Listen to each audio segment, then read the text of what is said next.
Desde que la cubana Inés Mancebo amamantó al libertador, el caraqueño Simón Bolívar, se selló una amistad y solidaridad inquebrantable entre estas dos naciones. Cuba y Venezuela, tanto así que hasta el sol de hoy, cubanos y venezolanos viven tanto las mismas victorias como las mismas vicisitudes. Y aunque no es una cuestión de discursos ni de cultura, lo que hoy demuestra su infatigable hermandad es la manera tan inédita en que ambos países han cambiado más de 600 sanciones por parte del imperialismo norteamericano y un poco más de medio siglo de bloqueo. ¿Podrán en el 2023 superar estas medidas con voluntad, unidad, estrategia y trabajo? Los detalles a continuación.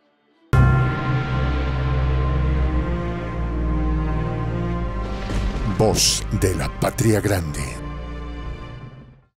Nunca se imaginó la nodriza cubana Inés Mancebo que amamantar al libertador Simón Bolívar iba a estar sellando por más de 300 años una amistad inquebrantable entre su país y Cuba, que se mantiene hasta hoy, superando escollos y vicisitudes y celebrando algunas victorias. Tampoco se imaginó el apóstol cubano José Martí, que al llegar a Caracas se impregnaría de la valentía de los venezolanos y navegar hasta el país suramericano. Valdría la pena llamarla la Jerusalén. Martí viajó para advertir a Venezuela de que él podría y estaba dispuesto a servirla y que bastaría que le dijeran cómo hacerlo. 200 años después, la historia se repitió al entrelazar abrazos, discursos, enseñanzas y hasta estrategias de los gigantes Fidel Castro y Hugo Chávez, quienes suscribieron con puño y letra las páginas más recientes de la resistencia, la humildad, desde 1997, pero también la hidalguía y la nobleza de ambas naciones. En esa búsqueda, Chávez y Fidel hicieron lo que correspondía.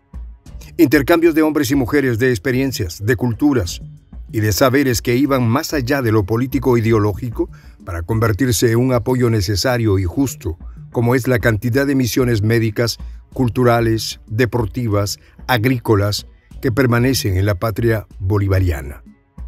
Mientras que desde Venezuela se envían a Cuba cientos de pacientes, de visitantes, de turistas, combustibles, petróleo e incluso de hermanos que desean conocer al pueblo cubano, que desde hace 64 años, desde el triunfo de la Revolución Cubana, se mantiene de pie en medio de un bloqueo genocida.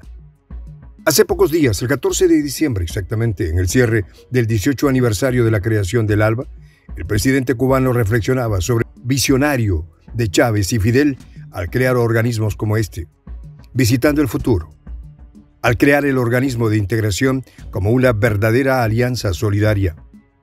Es por eso que esta unidad dio inicio a otras, como la de Bolivia y Nicaragua, por ejemplo, declarados territorios libres de analfabetismo.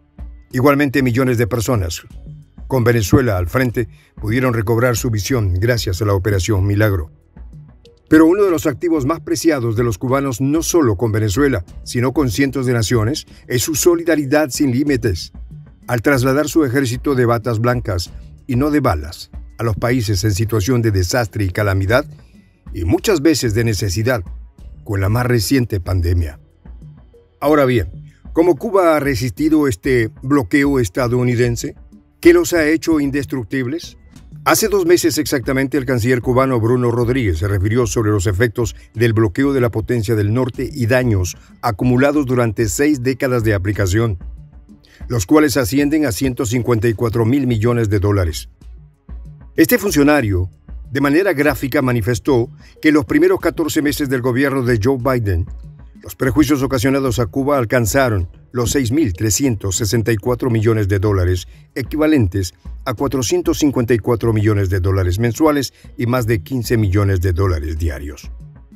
Pero lo más triste es que sin estas sanciones, agudizadas entre agosto del 2021 y febrero del 2022, se estima que el Producto Interno Bruto de Cuba pudo haber crecido en un 4.5% en este mismo periodo, lo que hubiese podido favorecer a 3 de cada 5 familias cubanas. Es por ello que aún retumba en Cuba el bloqueo, que incluye medidas muy agresivas impuestas durante la gestión de Trump y que en su mayoría aún permanecen, como continuación de una política de máxima presión contra la isla caribeña, y lo que es peor, de una política obsoleta de Washington. Hace poco, Condenamos por este mismo canal la arbitraria e injustificada inclusión de Cuba en la lista unilateral del Departamento de Estado sobre supuestos estados patrocinadores del terrorismo, como una de sus argucias para aislar a Cuba y provocar su descalabro económico. Sin embargo, Cuba resiste. El pueblo cubano es capaz de producir, por ejemplo, más del 60% de su cuadro básico de medicamentos, aun cuando se le es imposible acceder a tecnologías médicas. Ha sido científicamente capaz de realizar 4 vacunas contra la pandemia ampliamente certificadas. Otro de sus muchos logros es que han obtenido el rechazo y repudio a la política atroz de la potencia del norte en escenarios como las Naciones Unidas, donde no hubo jefe de Estado o delegación que no se pronunciara en contra de esta nefasta política de bloqueo. Es universal, ha dicho el ministro de Relaciones Exteriores, los efectos de este bloqueo. Sin embargo, se mantienen gracias a Venezuela, a los aliados como Rusia, China, la India, que superando todos los vericuetos ilegales, los apoyan con energía, combustibles y otros medicamentos. Además de eso, con algo insustituible, como es el respaldo moral. Mientras tanto, para Venezuela tampoco ha sido fácil. Desde la presidencia de Barack Obama se aplican las primeras sanciones. Con el decreto presidencial 136-92, el expresidente declaró a esta nación en marzo del 2015 una amenaza extraordinaria para la seguridad nacional y para la política exterior de Estados Unidos, y congeló bienes y cuentas bancarias de 7 oficiales y altos funcionarios. Posteriormente, en el 2017, las medidas contra Venezuela se incrementan con Trump. En febrero de ese año, Washington promulga sanciones financieras contra el vicepresidente venezolano Tarek El Aissami. Además, prohíben el comercio con determinados bonos venezolanos de la petrolera PDVSA. De ese modo, Venezuela no puede tomar crédito del sistema financiero internacional, ni venderle activos a nadie. Posteriormente, en el 2019, políticamente, la potencia del norte es la primera en aliarse con la oposición al aceptar al impostor Juan Guaidó, que violentando la Constitución se autoproclamó presidente.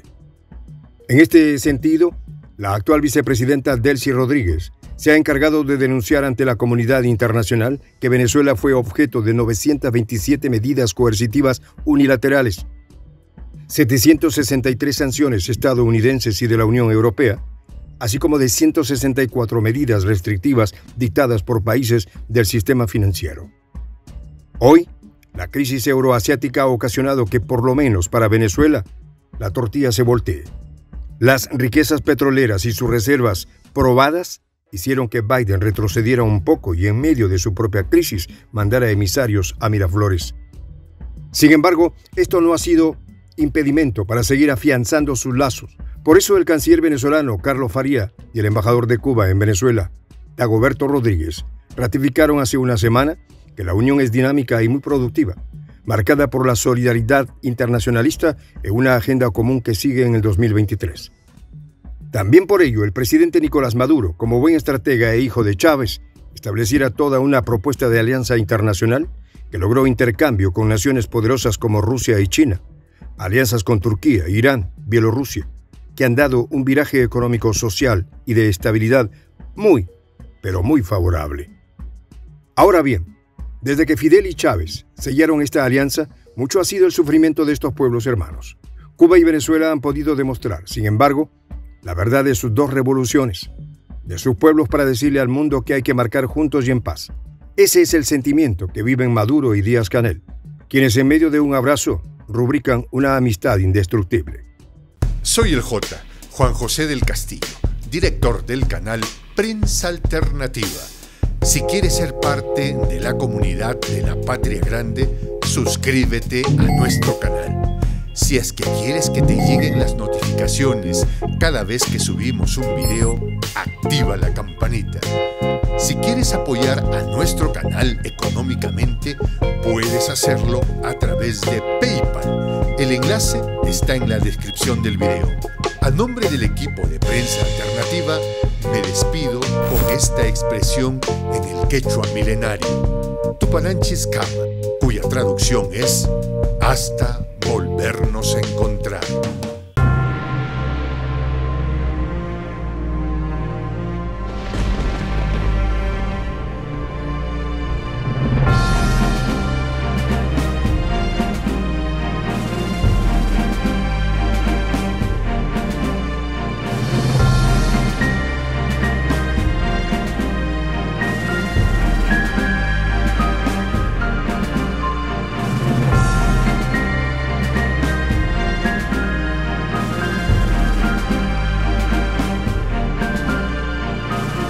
Voz de la Patria Grande.